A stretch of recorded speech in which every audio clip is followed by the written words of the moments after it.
De cette légende en Argentine, mais dans le monde entier. Parlez-nous, Cédric, peut-être voilà, de sa technique sportive. Il était d'une petite taille, hein, ça ne l'a jamais gêné finalement à être un très bon dribbleur, à être un buteur génial, comme vous le disiez. Oui, effectivement, c'était son gabarit, il était plutôt petit, mais souvent il mesurait 1,65 m pour être précis.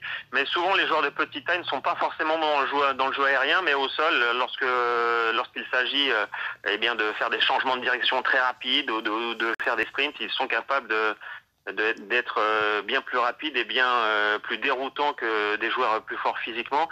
Ça ne l'a jamais empêché effectivement de mener une carrière incroyable au plus haut niveau. Il avait commencé sa carrière d'abord en Argentine, hein, puisqu'il est argentin. Il avait notamment longtemps porté le maillot d'Argentinos Junior puis de Boca Junior. C'est là qu'il s'est révélé au monde entier. Boca Junior également, hein, l'un des plus grands clubs argentins et qui lui aussi va sûrement rendre hommage pendant très longtemps à Diego Maradona. Et c'est sous le maillot de Boca Junior donc qu'il s'est révélé au football mondial. C'est là ensuite qu'il a rejoint l'Europe, Barcelone, Naples, et après quasiment 7 ans à Naples, il a rejoint le FC Séville et il est rentré en Argentine finir sa carrière.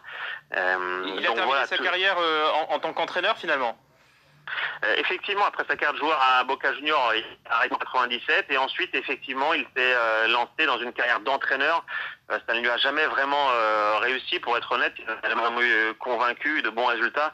C'est vrai qu'il joue aussi beaucoup sur son image de légende du football mondial. C'est ce qui lui a permis d'obtenir des postes dans divers clubs argentins. Et notamment, il a été sélectionneur de l'Argentine entre 2008 et 2010. Il avait été le sélectionneur lors de la Coupe du Monde 2010. Ça n'avait pas forcément réussi aux Argentins, qui avaient été rapidement éliminés dans la compétition. Après, en tant qu'entraîneur, il a entraîné aussi aux Émirats Arabes Unis, au Mexique. Récemment, il était retourné en Argentine au Gimnasia La Plata. Donc, on gardera surtout en mémoire de lui sa carrière plutôt de joueur, plutôt que celle d'entraîneur, qui ne laissera pas de grands souvenirs.